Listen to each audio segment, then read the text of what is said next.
Please ডাকসুর full meaning কি বলো তো?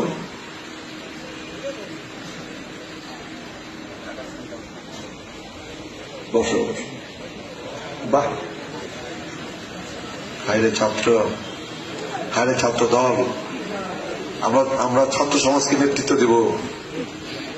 নেতৃত্ব দেওয়ার মিনিমাম যোগ্যতা আমাদের নাই, নেতৃত্ব দেওয়ার মিনিমাম যোগ্যতা আমাদের নাই, এবং যোগ্যতা নাই বলেই ডাকসুতে ওরা জিতে, যোগ্যতা নাই বলেই রাষ্ট্রতে ওরা জিতে, যোগ্যতা নাই বলেই চাকসুতে ওরা জিতে, যোগ্যতা নাই বলেই চাকসুতে ওরা জিতে। চারটে ইউনিভার্সিটিতে একটি বিশেষ ছাত্র সংগঠন বিপুল ভোটের ব্যবধানে জয়লাভ করছে। কারণটা কি? কারণটা যে আমাদের যোগ্যতা নাই, আমাদের মেধা নাই, আমাদের কর্ম নাই, সাধারণ ছাত্র ছাত্রীদের সাথে আমাদের সম্পর্ক নাই, ক্যাম্পাসে আমার কোন ইতিবাচক কাজ নাই। Campus, college campus, high school campus, বিশ্ববিদ্যালয় ক্যাম্পাসে আমার কোন ইতিবাচক কাজ নাই।